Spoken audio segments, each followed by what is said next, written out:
us. And I believe, Lynn, are we good with the streaming? Thank you. Great, thanks. So this meeting will be streamed live on the YouTube channel. And so calling the meeting to order at 1:04. And if we could do the Pledge of Allegiance, please. I pledge allegiance to the flag of the United States of America and to the republic for which it stands, one nation, under God, indivisible, with liberty and justice for all. Thank you. So we will, are we good to go, Vicki? You are good to go. I'm just getting so that you can see everybody. Okay, I assume we have some folks for public comment. Is that true? Very good. So I'm not going to read the whole thing, but just know that it's at the bottom of the agenda in regards to, so we have 3 minutes a person, and it's your opportunity to tell us some of your thoughts and so forth. We don't do the question and answer as a rule, but love for you to come up. So who would like to start? I'll start. Say, don't everybody jump with here. Yeah, go ahead and come on up there and sit. Just one of those chairs there is fine. That way the sound can pick you up pretty good. Okay. Okay. My name is Jan Keller, and I'm here to represent PEO Chapter BA as their president for this year. Our mission is to help support young women achieve their educational goals, and I believe our chapter puts forth a tremendous job of doing just that. This year, we awarded 2 vocational scholarships in the amount of $500 each. We also gave cash awards to the senior who maintained the highest grade point average in English and to the senior who maintained the highest grade point average in math and science. We are also proud to be able to award Riley Sullivan a $2,500 PEO Star Scholarship, which recognizes the accomplishments of a graduating high school women planning to pursue post-secondary education. Riley demonstrated excellence in leadership, extracurricular activities, community service, academics, and potential for success. We also presented 6 young ladies with a Colorado State Scholarship Fund for a total of $8,900. We have been documenting all scholarships given to Meeker High School women since 2012, totaling an impressive $94,100. Our annual quilt show funds these opportunities for our local young ladies. I'm not asking for anything, just your understanding of what we accomplish and what we're about. Thank you. Thank you very much. Anything else? I'm here representing Hope West. It has served the name, please. My name is Pearl Ellsworth, and I have been a member of Hope West for just 3 years, probably. But it's a very worthwhile organization. It helps people that are at end of life as well as palliative care. I'm not positive, but I think we have about 14 clients now. We have several programs that deal with the children that have lost parents. We have programs for them. We have a horseback riding one that Billy Gitter does. It's very good. And I think what we were requesting is that we have a reduction in cost of renting the fairgrounds when we do the bazaar and also the gala, because every bit of the money that we take in goes back into this community. We have, I don't even know how many volunteers we have, and they are volunteers. Every minute, every hour that we spend with our clients, patients, whatever you want to call them, is totally donated. And we're just trying to cut our costs a little bit so that we can put more money into our people that we help.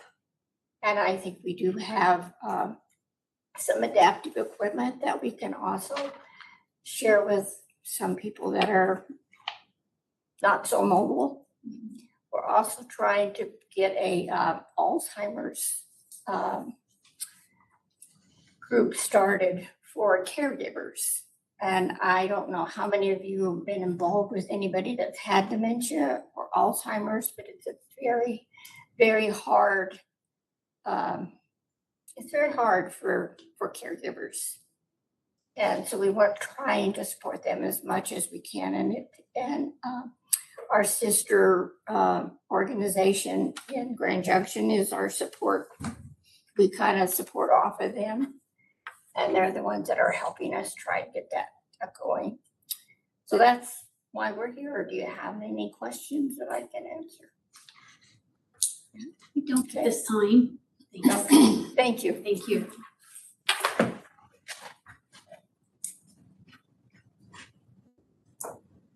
Anybody else? Peggy, I take that as a no. I'm not talking. They're doing my talking. Thank you. Okay, all right, just wanted to check to make sure. Yes, is there anybody else online? Or public comment? Okay, don't see any. Okay, yes, Ms. Vicky? Commissioners, I have not had a chance to finalize the redraft of the fee waiver policies. That is in the midst, and then we've gotten sidetracked. So I will try to have that wrapped up. The goal is to try to have that for this meeting.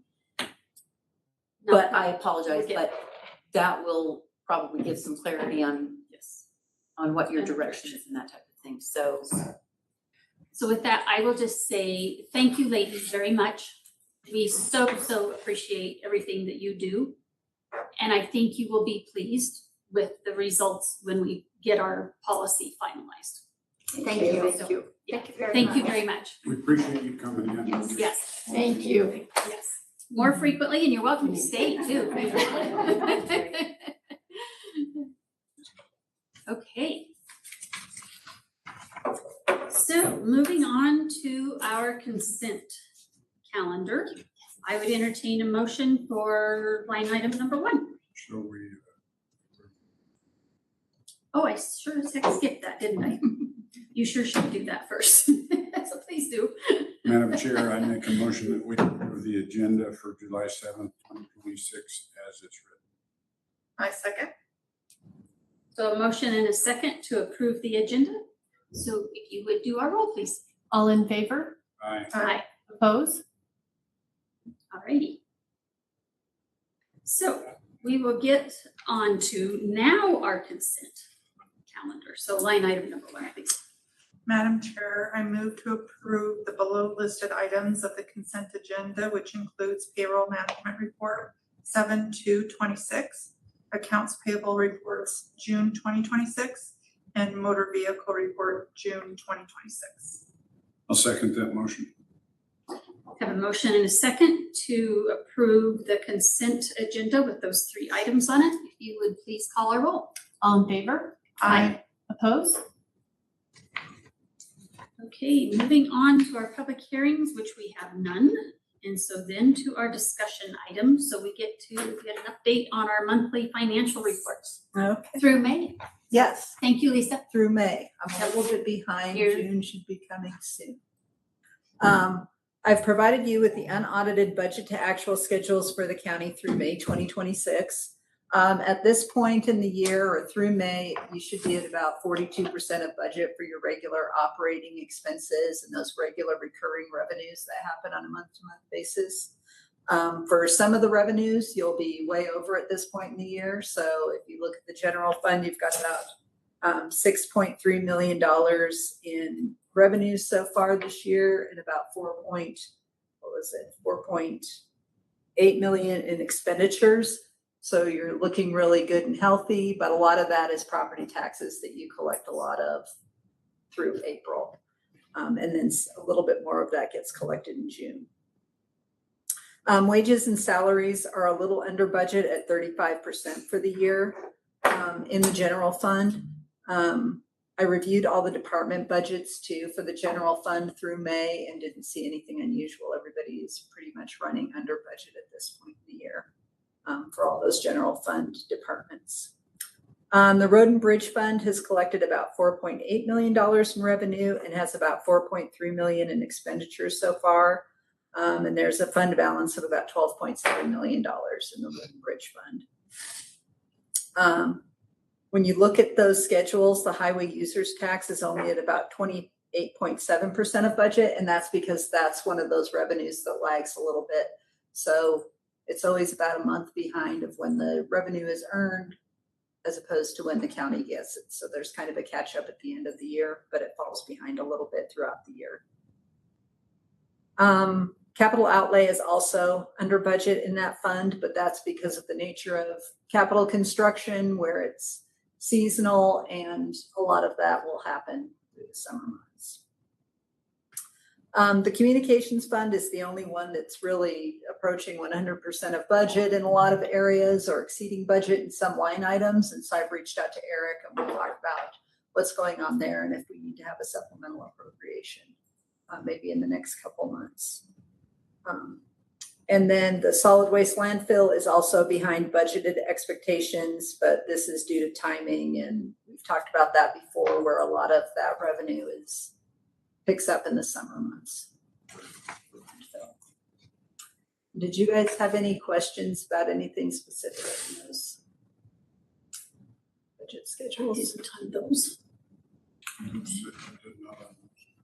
Thank you. Okay. We have all of our little tables there. So, okay, thank you for all of that information because we've got, what, another 10 pages of detail there behind that. So thank you. Yes. I always appreciate the opportunity to go back and look at that. Okay. And let's see. So is it working for you to do kind of monthly updates other than when you're trying to do audit? Yeah, that works pretty well. Is that okay? It depends on what you guys want. If you You're want fine. a fuller, larger presentation in more detail, then probably a little less than monthly. I think what you're doing, I mean, that information is great. And then we've got the detail behind it to go back and look at if there's anything. I just really appreciate it. Thank you. And good luck on budget. Absolutely. Vicki is not sure she appreciates it. Oh. I just, Lisa has done such an amazing job. And now as her staff gets learned up and she's getting all those funds sorted out. Yep.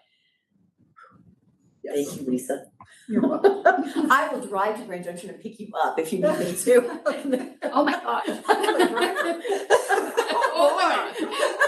I don't know, Lisa. If you want to hear it. Make sure insurance is paid first. Okay, no, appreciate it very much. Thank you. All righty. Do you have any want her thoughts? to stay in the meeting or could she? She's more than welcome to stay. Let's see, I was just trying to think. If there's anything on our agenda that she's interested in, she's more than welcome to stay. The budget schedule is the only thing that. Okay. Very good. Okay. So if we want to move on to our action items, then we will move on to line item number 1, which is consideration of the approval of the assessor's review, the 2026 assessment roll. So these ladies, and we'll do the motion afterwards. All right, thank you. I'm not sure. Vicki, did you send the updated sheet? I believe I did. Okay, Let me look. well, I can Wow. go over it. It doesn't, well, it wasn't huge, so. I had to have information into you guys prior to personal property and natural resources protests being over. So we didn't have a number there, but I did send it. I believe they have it. Okay, so this year, real property it's an intervening year. So we had 4 protests. That was pretty slow. Of that, we satisfied 3 people and we denied 1. Personal property, 14 protests, 10 were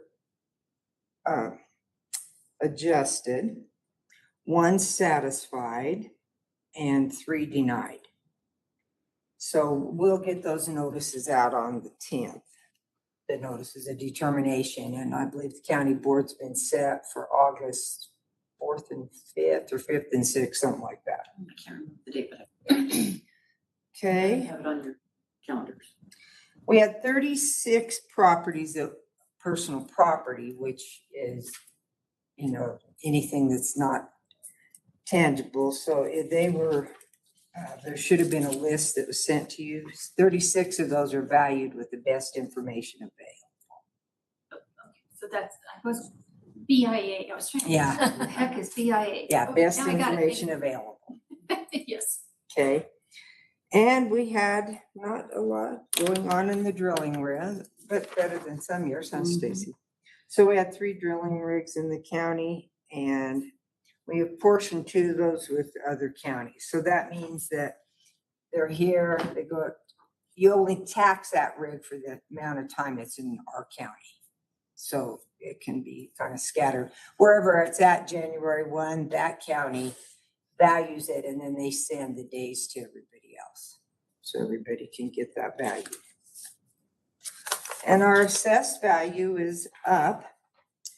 The new county total value currently is $771,021,930. So that's up about 6 and I don't know, where did I put it? Like 6.7%. But that, of course, is subject to change, and it will. We have a law that we have got to address that a Senate bill from a few years back will take off 10% of the first $700,000 actual value. So we'll take that value off for residential property. So that will bring the value down, and it's not a number we can come up with right off the top of our head what that will be. The assessed value cannot go lower than $1,000. So I did a search on all the improved properties in Rio Blanco County that are residential properties. There's 2,925 properties that have dwellings on them. Of that, 77 of them are over the 700,000. So that's just on the buildings. We're going to have some with land and buildings that are over. I ran it just quickly doing buildings. But this is just for buildings. And then most of those are in this school district, a couple in Rangeley, and then some up around in the REJT3 school district, which is Rapp County School District. And then in order to not go under the $1,000, the bottom amount for actual value is $14,100. And in the county, there's 90 of those. So not a lot that will bottom. Those are typically cow camps and things like that. So the assessed value is going to come down for that reason. It may come down as well if we go to the county board, or it might go up if we go to the county board. You never know for sure. So your assessed value will get a total come December. Also, state assessed, we do not value it. We don't get it done till after August. So we don't even receive it from the state till August 1st. So the number of a state assessed value is currently what it was at the end of last year. So when we get those numbers, it'll be after August. So we can get you an update. What's that? Can you explain what the state assessed value is versus the others? Okay, so state assessed is what the state values, and that's anything that crosses county lines that is publicly traded, like a pipeline, electric companies, telephone companies, if we had big airline companies. So those are all, most of them are going to cross your state lines. That's why they do them. I guess all of them do, actually. I've always kind of wondered, like White River Electric's one, because it's a power company. And they do cross county lines, but. So I don't know how much the county's value will drop, but it'll drop some by the end of the year. And we can, keep you posted on that. But currently we're looking pretty good, actually. Next year is a reappraisal year, and the values, I believe, are gonna go up some. It'd probably be about like this year. Two reappraisals ago, it was rough because things really jumped. Then in 25, they increased, but not at the magnitude of 23. I don't think 27 is gonna be a whole lot different than it was. We did adjust land values after the fire. Of course, we took the buildings off when that happened. We didn't have a lot of buildings burned, but we adjusted land values, and most of those were agriculture land. And it didn't make a huge difference, but it's the right thing to do for the taxpayer. And so we've got those adjusted.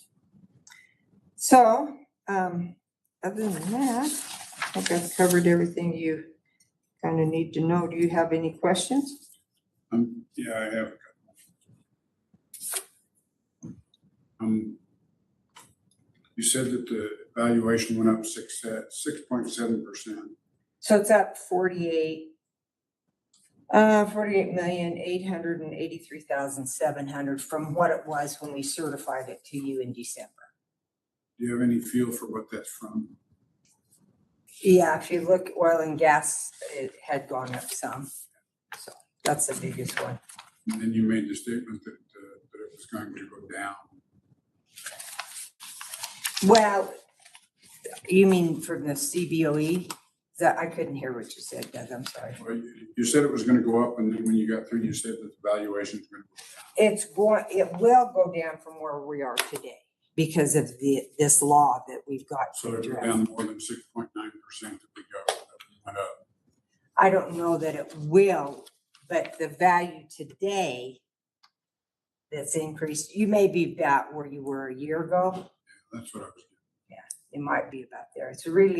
It's a tough one to know because you don't know how much. I mean, not every property is going to be at the 700,000. I just wondered where you were at on that.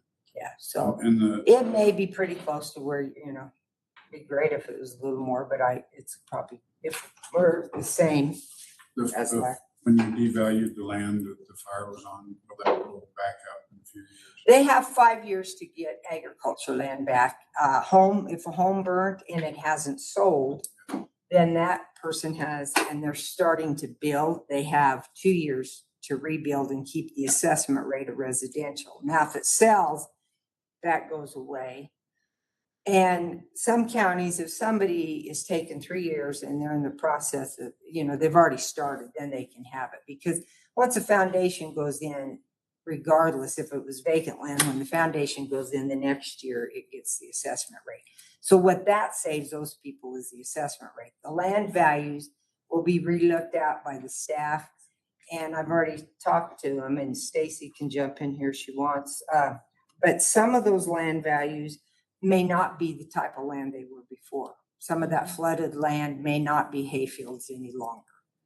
So we've already discussed that. They'll probably go to they may stay wasteland. I mean, some of that mud, I think the flood probably did bigger damage to some things than the fire did, because there's quite a bit, and granted, a lot of it's weeds or cheatgrass right now coming back in, but I really think that flooded land may change classification, which doesn't happen very often. But so they'll see, but the majority of it was your grazing type 7, and we dropped it to grazing 8. So it went from like 60, 70 acres to the animal unit down to 80 or greater. I mean, wastelands. We threw it all into the wasteland. So your designation. Unfortunately. Yeah. Right?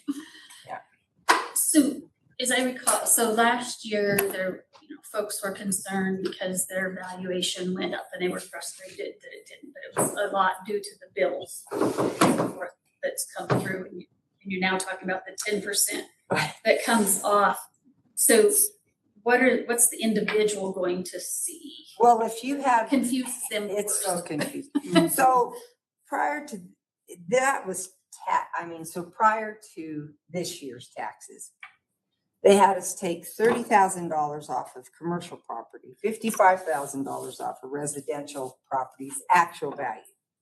Then they took it away for this year, which last year was a reappraisal year. The odd numbered year is always the year you reappraise property. So they took it, so it increased, but they got a little, they didn't get clobbered too hard then. But so we took it off, we reappraised land. So it went up because of the reappraisal. Then we took the 55 or the 30 off. And then their tax bills went up. Way up. And I have a spreadsheet that shows what that per tax district was, just that amount cost a taxpayer. And it was quite pricey, as Doug's staring at me, he knows commercial. But next year, so nothing, they didn't get anything this year. So then this coming year, the value hasn't changed unless they did something to it, because it's called an intervening year, 26 payable and 27. But they're now going to get a reduction of 70,000, but commercial doesn't. But they also changed the assessment rates. And so they get a little bit on commercial. It's not a big deal, but they get a little bit of an adjustment. So, but the big ones is 70 up to say, so let's say $700,000 property is going to get 70,000 off, 10% of 700,000. So it's tax wise, it's going to be good. Value wise, it lowers your value. 10% is the value, not the tax. It's Which relates to the tax. right. Yeah, because you're lowering their value, Right. but not, it's, then you apply it times the assessment rate, and then the mill levy gets their taxes. And the bottom line too is, these districts with a lot of money, they don't change their mill levies a lot. They can't increase them, but if we were to have a big boom or something, they could decrease them. But anyway, everybody always thinks it's all our fault, but it isn't. A lot has to do That's with the mill thing. levy. So we'll see this year up to 70,000 deduction, 10% deduction. Then the next year, what? We don't know. Okay. They just keep changing That's it. everything. So They're looking at a what it bill and is. they're gonna bring it back for you. That, and I've told you guys this before, where more value is gonna be on the land, an assessment rate's gonna be higher, or on the land, or a mill levy, they can have a higher mill levy. But that all failed this last year, thank goodness. Yes. So there were, 29 bills or something, and 9 of them, I think, and we had some good bills that passed as well, thank goodness. But The one that was splitting the properties. Yeah. Thanks, by the way. yeah, so I don't look for laws to quit changing in the assessment world, because they seem to think that's the place to play right now. And it just makes it really messy to talk. It's really hard right now to explain to a taxpayer, because this 70,000 isn't coming off of the school part, only off of the other taxing districts. It's hard enough to tell them that the school gets an assessment rate of 7.05, all the other taxing districts 6.95. So that's pretty confusing, but then you tell them, well, this value, you get less because you're a local taxing district, but the school doesn't get less because they're a school. So talking to taxpayers gotten pretty challenging. And the next year is going to be very exciting, because they're talking about a veto-proof Congress and Senate. So Wow, we yeah. don't know what we're going to get for a governor or what the legislature's going to do to us. Well, we could only hope it would get better, right? Yep. I was hearing that veto proof conversation yesterday too. That means it takes a lot of power away from the government, Yeah. whoever it is. Yes. So it looks like on August 25th is a statutory deadline where the assessor certifies new assessed values to the special districts. So we're hoping that the computer system will be fixed so that we can take that off and give them that number correctly in August. That's the goal, but they have had nothing but trouble with that so far. So the computer companies, it's been a tough go for them, let me tell you, to try to keep up on all the stuff that's happening. Is Moving it through the state or is that the Tyler system? Tyler. And there's another company out there that some people have and they've had some pretty good luck with, but now they're working on an oil and gas package. I mean, we've got to have a good oil and gas package where we can download the production and everything into the computer. And they didn't have that, but they are working on that now. So I don't think they have any great big counties yet, so, as far as numbers of oil and gas. So Tyler's trying, they make us a little crazy at times, but they do try, I'll give They them have a that. very hard job too. I mean, I don't even know how, before it wasn't that hard because it was a flat number. But now, it's like I was telling the gals, okay, so you have an ag land, total value of that property is over 700,000. But the residential part of it isn't. So you have to look at, so maybe it's 400,000. So Trying to write a code would be nice. to write a code and not have it give you an error is gonna be, they're smarter than me. I'm glad they're geeks. You pay them the big bucks, I guess. Yeah, Yes. okay, Right? okay, that's all the new, do you have anything to add, Stacy? No. Okay. That's it. Thank you very When much. we have new number, well, you'll get your certified value, but when we ever have something new, we'll get it. Okay. I don't think there'll be a backfill because we had to track all that by hand in the past, and then they didn't have the money to do the backfill last year. But we're gonna track it anyway because it's better to have it ready than to wish you had those numbers and can't recreate them. So, And to let them know what we're missing. okay, thank you. Thank you. Okay, so I would entertain a motion on that agenda item. Madam Chair, I make a motion to approve the assessor's review of the 2026 assessment roll for all taxable properties located within Rio Blanco County. I second. So a motion and a second on the assessor's review. Would you please call the roll? All in favor? Aye. Aye. Opposed? Okay, moving on to action item number 2. Madam Chair, I move to approve the 7th Amendment to the Area Agency on Aging Grant Agreement for the White River Roundup Program. I'll second that motion. So a motion and a second on the amendment to the Area Agency on Aging Grant Agreement.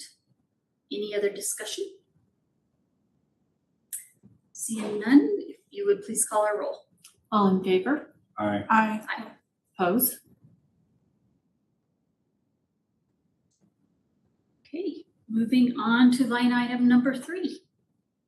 Madam Chair, I make a motion to approve the memorandum of understanding with Yellow Jacket Water Conservancy District for the Lake Avery Augmentation Feasibility Study Project.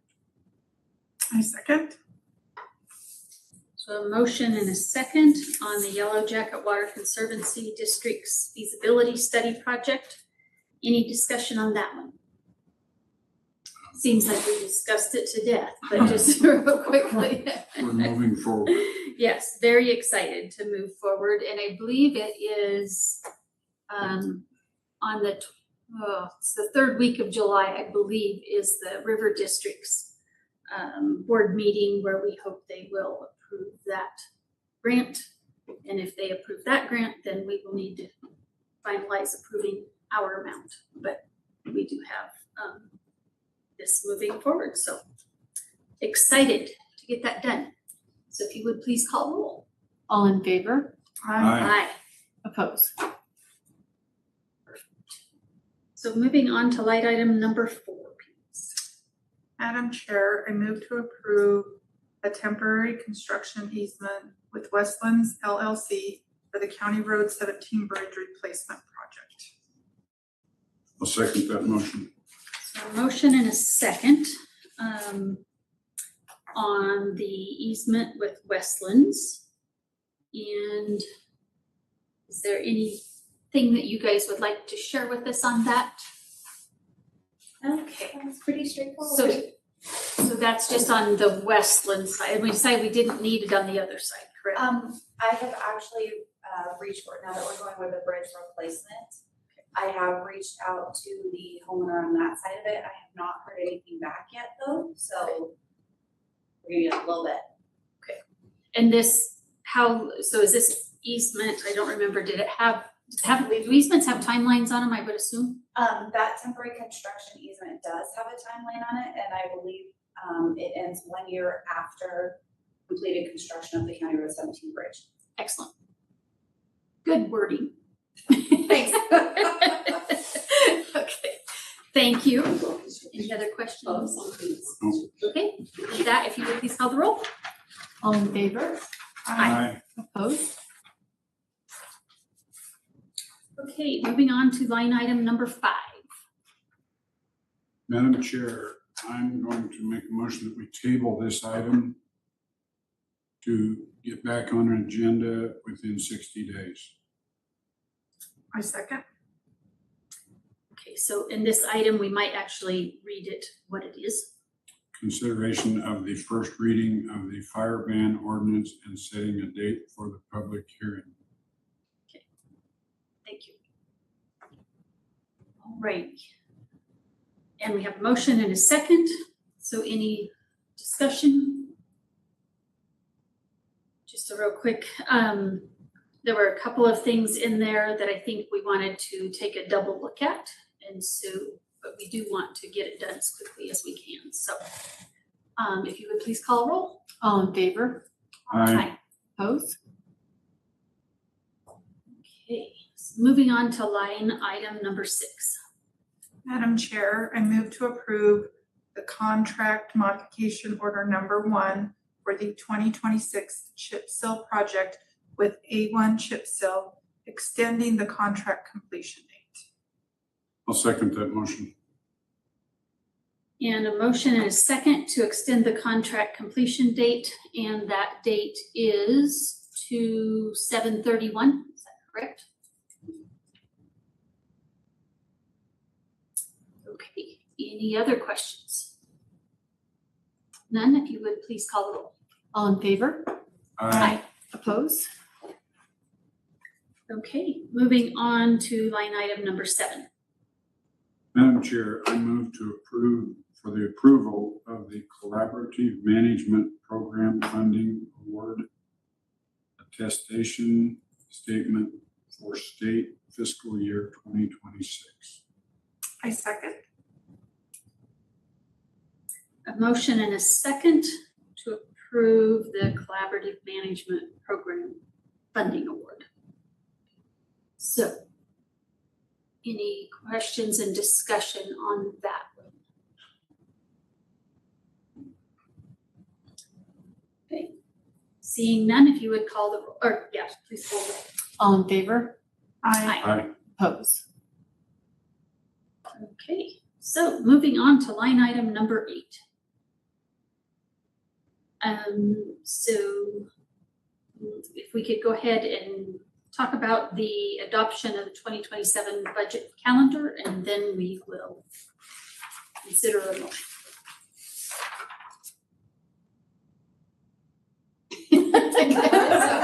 Somebody needs to tell us what the calendar looks like. Okay, this is the budget preparation calendar that I based off of what Vicki gave me. I thought it worked well.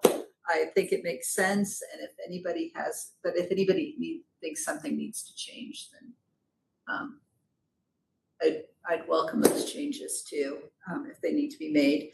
I think the first thing that I'm looking forward to in the budget calendar is getting together with you guys in a workshop and talking about fund balance and what's available, so that we have a good start and understand what our resources are before we start the whole process. And then towards probably the end of July, I'll also be sending out information or workbooks to all of the department directors so that they can start looking at where they are currently and what they think they're going to be looking forward to next year for the budget, so that they can start working on that. We can put together the actual calendar of when we'll have all those scrubs and start going through the detailed budgets with the directors. Commissioners, if I might add one thing, this is assuming that you want to stick with the current way of scrubbing the budget, where one commissioner takes a group and another, we break it down into groups. Those groups can change. I would just need to know from you all,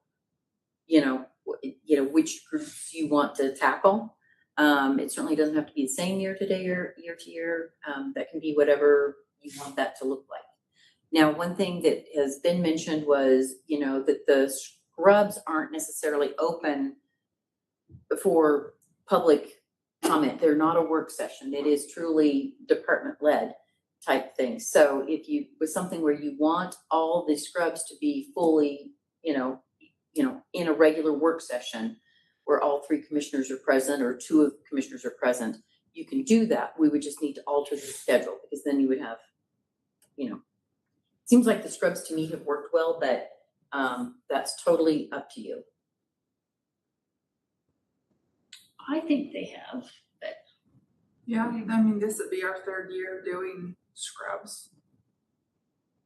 What does staff feel? I think staff likes this a lot better. The only drawback is when they go through the scrub process. And then, again, the process is, if they feel like something strongly needs to be in their budget and they disagree with the small group, and there's a commissioner and the director and the budget director says, no, you really don't need that. We don't think that's a requirement. And they say, no, I've got to have this. That conversation then should come to the board, the full board, to make that decision. Right. What they, I think, dislike is if the things that were not brought up, the things that they were fine with, and then all of a sudden there's something else that comes back and says, well, wait a minute, we want to go back over that in more fine tooth. So that's where they kind of felt like, well, why did we do the scrub if we agreed when we walked out of the room, and then it comes to the full board and the full board saying, no, we're going to change this, that, or the other. you only have one commissioner. And you got a whole commission to deal with. So Well, and that's There's good and bad to I just say everything. there. I don't know how to get past that, because unless the commissioner that's in the scrub can explain to the other two what. Right, And and we defend do. it. I mean, We do that. give it a lot. our best shot, and if it doesn't work, then they need to explain it to the rest of them too. So That's where it comes back.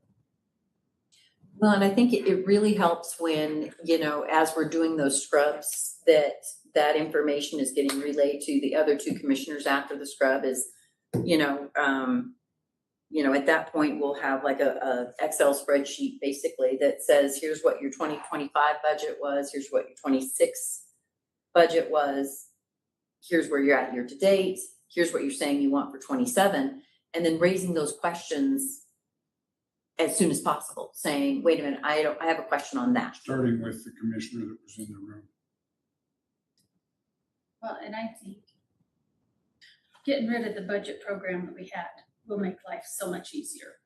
Because you really couldn't tell what you had there very easily, The so. program was so confusing, you Yeah, couldn't so concentrate I'm on the looking budget. forward to Lisa's version that we can all understand, and I'm confident we will from everything I've seen from her so far. So I think that will go so much easier, and then it'd be easier to questions. So yeah, so I'm good with the budget piece. So as I'm looking at this, so then is it our next board meeting? Then we will do the work session, or the day of a meeting, we'll do the work session. That's Or what we the fund tentatively balance, had plugged correct. in. So here we go. On the budget line. So, all righty. With that, I would entertain a motion on line item number 8. Madam Chair, I move to approve the adoption of the 2027 budget calendar. I'll second that motion. A motion and a second on the budget calendar. If you would please call roll. All in favor? Aye. Oppose? So I thought sure that you were saying that you said that Vicky, Vicky did this before, so if anybody has any problems, contact me. That's exactly right. Thanks. This is Vicky's fault. Yeah, very good. Okay. Let's see. So we did pass that one, right? We're good with that. So moving on to line item number 9, if we could, please. Madam Chair, I make a motion to approve the contract for services with Bolton Construction for the Old Meeker Landfill Emergency Watershed Protection Project. I second. Okay, so a motion and a second on the Bolton construction contract for the Old Meeker landfill. So would you guys, do you have any overview, or we talked about it in a work session, but any quick update or anything on that? I do not. Okay. Any questions, you guys? I do not. Okay, because he was definitely the cheapest, the most inexpensive bid that you had on it, correct? He was the least amount bid, Yes. because the one bid was disqualified. All right. And we are so happy that we got a low bid and he's low. Yes. And has done good work elsewhere. So with that being said, if you would call the roll, please. All in favor? Aye. Aye. Oppose? Okay, moving on to line item number 10. Madam Chair, I move to table the public contract for services with Taylor Consulting LLC for child welfare casework services for the Rio Blanco County Department of Human Services. Table that till the 21st of July, 26. I'll second that motion. A motion and a second to table the Taylor Consulting LLC contract. Would you please call the roll? All in favor? Aye. Oppose? Okay, moving on to line item number 11. Madam Chair, I move for an extension for completion of the 2025 financial statement audit. I second. So a motion and a second to extend the completion of the financial statement audit. Let's see, we're moving it to, what's our extension date? 12/31? It's September 30th. Okay, September 30th. Okay. Any other questions? Alrighty, seeing none, if you'll please call the roll. All in favor? Aye. Oppose? Alrighty, moving on to our last action item, line number 12. Madam Chair, I move to approve the contract for services with CRC Incorporated for the County Road 33 Emergency Watershed Protection Program. I'll second that motion. Motion and a second for the contract with CRC Inc. for the County Road 33 EWP project. Any questions or concerns on that one? How many bids did we have on that one, Liz? Do you We know? had 5. That's what I was thinking, 5, so very good. This one was much less than the others, if I'm not mistaken. That is correct. And it was almost identical to the total cost is what the engineer's opinion of cost was. So he was very, very close to that. Excellent. Okay, with that, if you would please call the roll. All in favor? Aye. Oppose? Okay. moving on to our resolutions. Resolution number, line item number 1. Madam Chair, I make a motion that we adopt resolution number 2026-20, the FEMA approved Rio Blanco County Hazard Mitigation Plan 2026. A second?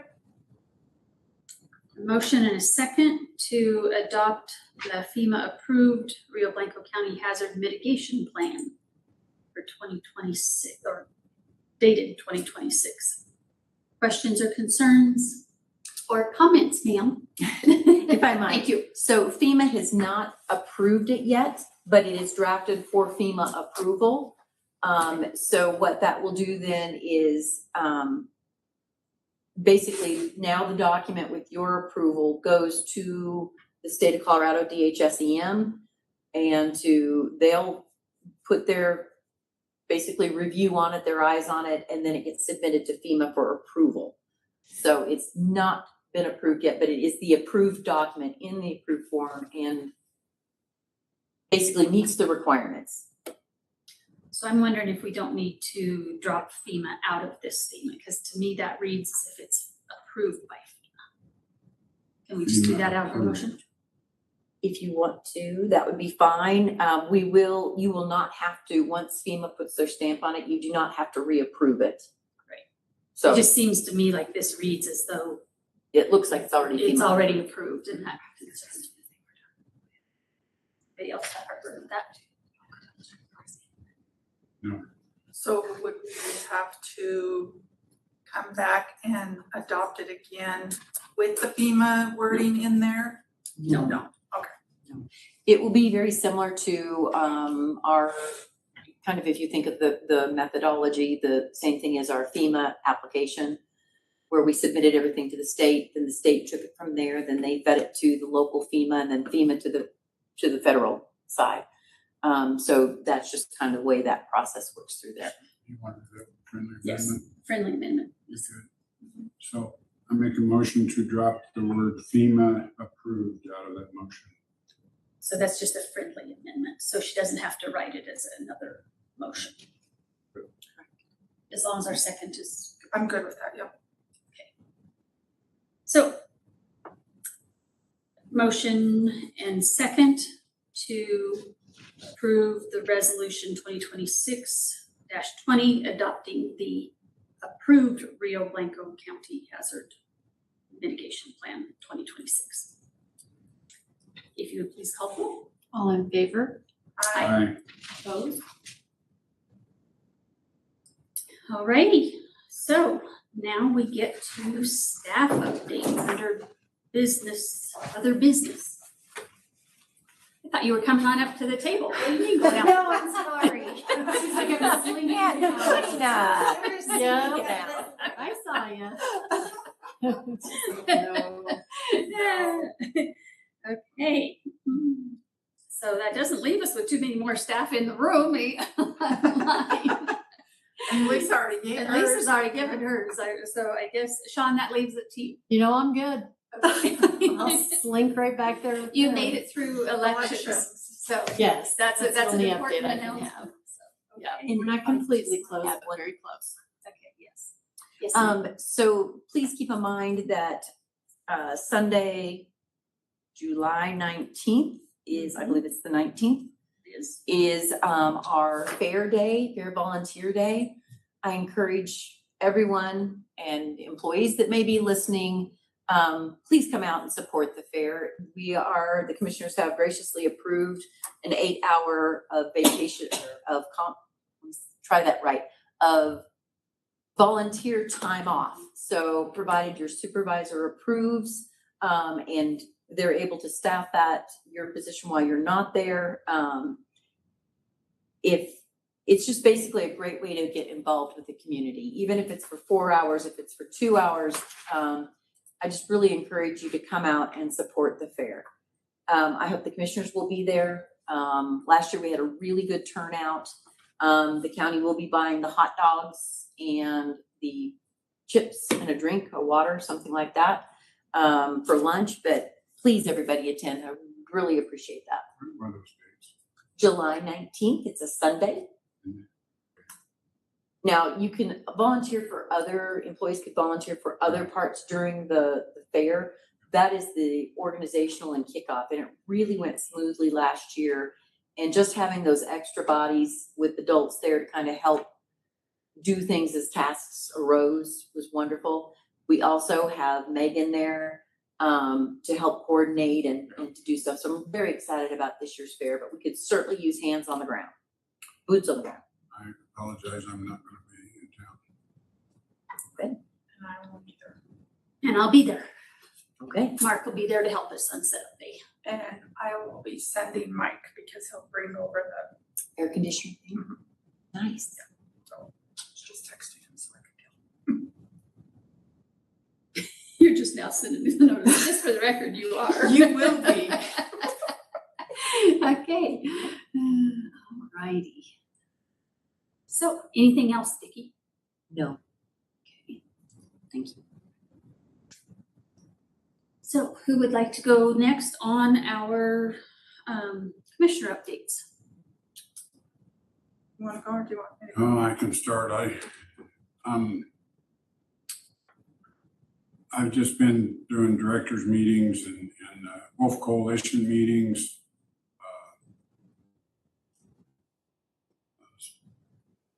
Special meetings, MCCI, we met with MCCI to take care of some of that stuff. We had a bridge meeting, but nobody was there. I was the only one that attended. So evidently I missed something. Canceled. there. On which bridge? 77. Hmm. I just missed that they canceled it. I also went to a meeting with Senator Hickenlooper about the FEMA denial on the fire stuff. And he listened to a lot of people and problems that we've been having with getting FEMA approved. And I guess people were venting. They got to show their dislike for the way things are going, but I don't think that anything will happen. I just think it was an opportunity to vent. Senator Hickenlooper said he was going to go do some stuff. I better just leave it at that. That's it. Okay. So we have started in on the third party negotiator with DHS and hiring somebody. Had interviews last week, and they have identified one that we were able to weigh in on. So counties really had a voice at the table with the directors. So it was, they didn't just, if you asked to be on these interviews, they let you be on the interviews, and there was only 3 of us commissioners that showed up. But Thank you for doing that. absolutely. Well, I feel like, it's like we started something. Yeah, I say we asked to We do it. need to finish it. So we'll be having some more meetings with the state, because the other thing that we've been working on is the SNAP cost share. And I told you guys that potentially it was going to be the 60-40 split. And so we had a meeting with just CCI and directors, so commissioners and directors, about the SNAP share, cost share, and what that could potentially look like for counties, and coming up with ideas on how do we minimize that impact the best that we can. And the 60-40 is just a guesstimate at this point, still by the state. They still don't have those numbers, and knowing what we are actually going to end up having to put forward with county only dollars. They're trying to use the healthy meal bill that passed, or the ballot measure that passed there, because so much of that money can be used towards SNAP. They set that up that way, but a big portion of it goes directly to the schools because it's the healthy meals for schools. And then if anything over that they collect on that can go towards SNAP. So they're thinking, could we put that, help us for at least 1 year, not gonna see it happening down the road unless we get our PERS down, but could we use that overage for the counties? And that's one of the ideas that we're gonna propose to, or they have proposed it. I missed one meeting and then attended another one, and we have one tomorrow again with the state to go over some of those ideas. So we'll keep at it. Can I ask you a question? Sure. Is there any discussion in that about looking at fraud and trying to save some money to maybe use legitimately? So part of the conversation that I missed, because my question was, why are the counties always the one coming up with these solutions? And when is the state gonna step up and stop you? I mean, they have so many employees, and we could be, you know, should we be cutting back that so that money can come to the counties? That was my question. Of course, I didn't get an answer. So Jennifer will probably bring it up tomorrow, but that was just with the counties. One of the ideas that was brought up, I guess the last one, is eliminating like felons being able to access this program. Just trying to limit it down on who can qualify for it. But the fraud piece, I think, is gonna flush itself out because now they have to get recertified every 6 months. It's not a yearly thing anymore, it's at every 6 months. So I think that that's where it's gonna get flushed out, and they're having to do these face to face now. They can't do it by calling in on the phone and I'm gonna double check that, because I don't know if that's in legislation or if that, because that's the other conversation, is what should we be repealing back that's in policy right now that is putting us in these predicaments at this point. And so that is a conversation that we've probably been having now for over a year ago. Really don't get anywhere, but yes, I'm hoping it does, but that is where to be predicted. Let's see, sorry.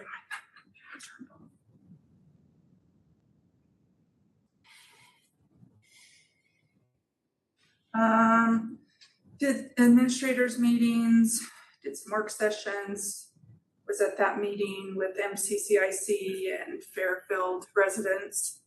Attended the directors meetings, and it's me. Okay, so I did attend NACO's Ag and Rural, I don't remember what that stands for, but the resolutions that they are moving forward. Had some really good resolutions in there, and next year I would like to plan to go to the summer meeting. Are you going in July? I guess it is July. You're going in a week. Okay. Yeah, I think I will do that because there's some of them I had some heartburn with, but some of them that I really did like, so appreciated those. I did attend the forest health meeting that Vanessa with the conservation districts hosted upriver at the schoolhouse up there the other night. I think it was roughly 30 people in attendance. It was very well attended. Unfortunately, she didn't have a lot of speakers because they were all out fighting fires, thankfully in other counties and states. But I thought it was very well received.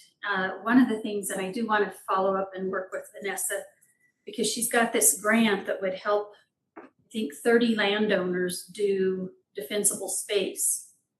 And she's been having to sit on it, I think, since the first of the year, with they've been told they were approved, but of course you gotta have the signed off piece. So I need to follow up with her and try to get Senator Roberts involved if we can't get that moving sooner than later. Also attended the district's board meeting and talked about the WUI / whatever other code it is.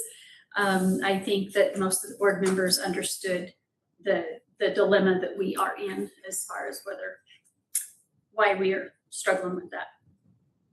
Attended the MCCIC board meeting with the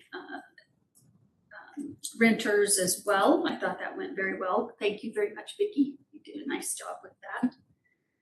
Joined in on the AI work session. Still, I'm on a mission to try to understand that and help us move forward with that. WOOF calls. In regards to the WOOF stuff, I've asked Reese to go to the CPW meeting. I think it's next Thursday and Friday, and I probably will not go. This will be the first one I've missed in a long time. In Ignacio. In Ignacio. So I'll talk with Reese some more and others. If there's a real need for me to go, I will be more than happy to, but they keep hearing from me. I think it's time they hear a new voice, so. Also attended the directors meetings and the meetings with Vicki on Wednesdays. And the CCI and the Colorado Department of Ag, they do a monthly update, I think it is. Joined in on that one a little bit late. They were doing just an update on the screwworm that is that's coming north out of Mexico and is a real concern. And so just looking at ways to control that. This United States, I'm sure it's APHIS has been doing this. So they have been, there's something they can do, or they breed flies that are sterile that help to reduce that, because that's how it travels, is through flies. So in Texas, they've got huge process and raise flies by the millions a day. But that's in an effort to eliminate the screwworm traveling. It's pretty amazing technology that they're using. How just putting more flies out there? Because it actually reduces the population because they're sterile flies. And so I they know don't. they're sterile, but we still have the others coming that are not sterile. So we just doubled the size. No, it doesn't. I don't understand it all either, but it does not. Trust me. That makes sense. Seems like we need more spiders. Yeah. That's Yeah, the they should spider be who swallowed going- the fly and. Yeah, the spider webs. Sorry, I started it. No, we do not need more spiders. Especially a rangeling. So on a much more serious note, the OMB and the uniform guidance that you had brought up, that NACO has brought up and is really asking for counties to weigh in on. Have you guys followed up on that? I'm not. I support some of the stuff they're doing. And so comments have to be in by July 13th. They've got form letters and all that we can do.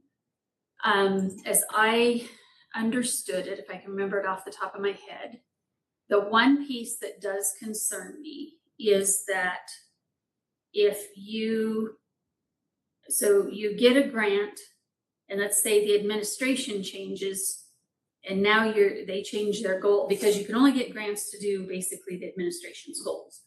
So, and that's in very broad terms. So when the administration changes, they could call those back midstream. That's really hard. I mean, I don't care what kind of a project you're doing.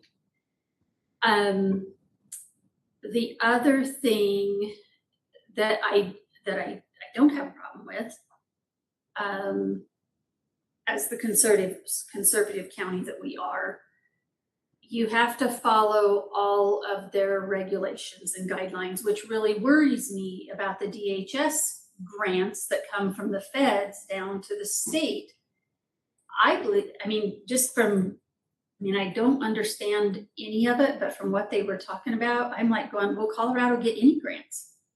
Because it's the DEI, is that the right term? Mm-hmm. They won't give grants to anybody that's doing that, that's supportive of that.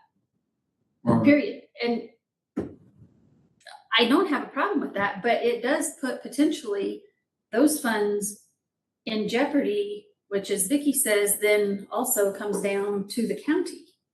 So, I mean, again, it's one of those kind of serious dilemmas. So that's one of the challenges. The other one is whether it's DEI or all the other criteria, if we as the county receive the grant, anybody we sub-granted to, we would have to follow up and make sure they are following all that criteria as well. I don't have a problem with that. That should be our responsibility. And now instead of, how'd they put it? In the past, it's in grants, it's always recommendations. It's in that circular. I know just enough of the words to be in trouble. But anyway, it's guidance. Now it is direction. It's not guidance anymore. So they're saying that that's a real concern. Again, it's experience that I've had through the conservation districts with BLM and the grants we had through them. They were reasonably flexible, but as with any grants, if you're going to move more than 10%, you have to come back and get approval in the front end. And they could do that. Listening to NACO folks, you would no longer be able to do that. You can only do exactly what you said you were going to do. Some flexibility is nice, but it's pretty nice to know that you would have to do what you said you were going to do too. So I'm really torn with it. Why would anybody apply and get a grant through a transition of administration? Because you could be stuck in the middle of a project and have to stop or fund it yourself. Well, some of these grants go for multiple years. And so they do go across the administration. So in this case, you would have to be sure you did not, when you got a grant, you'd only want to be applying probably in the first year they're in office, because it takes another year to get them through. And then you only got 2 years to get them implemented. And then you're into the next administration potentially. So, I mean, if it is what it is and you know it, you're taking that risk and you got to know what you're doing. So as I'm reading through this, really what they've done is they're going back to the old way we used to do grants. I mean, when you wrote a grant, you said this is what you were doing. This is how you did it. And right here they said it's going from policy guidance to binding regulations. So it's just going back to our old way of doing things. And I think they're gonna get stricter on dates again, because remember way back in the day, you had from this time to this time and that was it. There was no extensions. That's one of the other things they talked about, is no extensions. And I think that's not necessarily a bad thing. There's gonna be some grant money go back, but that's not necessarily a bad thing. No. So my only concern, and it's just a concern, is will the state of Colorado be able to qualify for any grants, DHS stuff that comes down to the counties? Well, I'm pretty sure they're not gonna. Isn't that a problem that we've had all along, is Colorado isn't following federal law? Yep. And they put us in jeopardy because we can't comply with both. And this is gonna come to a head. And I think it needs to. If you're okay with it, I am. I just wanted to make sure that we thought through it a little bit as to where we. It makes me nervous, very nervous, because they will not take DEI out of anything. I mean, that conversation has been had, and I just don't see that anytime soon. Unless you get the new governor and. That's what I was just thinking, if the new governor, and he's already talking like he's got it made. He's got a transition team in place. Yeah. And you're starting to hear things, maybe, I don't know. And the other thing is, will they, if they get no money? We're not talking cutting percentages, we're talking cutting no money through those grants. So I would think they would come around and come to their senses. But hopefully. Anyway, so I just wanted to bring that up because I know it's not July 13th. I'm not prepared to look into it in that depth to do comments, and I don't have real problems with any. So from the reaction, I'm going to say neither do you. wanted to make sure. We'll let it play out. Okay, sounds good. So that is all that I had, I think. So with that being said, I would entertain a motion to adjourn. I think, all right. Madam Chair, I move to adjourn the BOCC meeting at 2:19. I'll second that motion. Motion and a second to adjourn at 2:19. If you would please call the roll, ma'am. All in favor? Aye. Opposed? Dunsky. Done. Wow, That. very nice.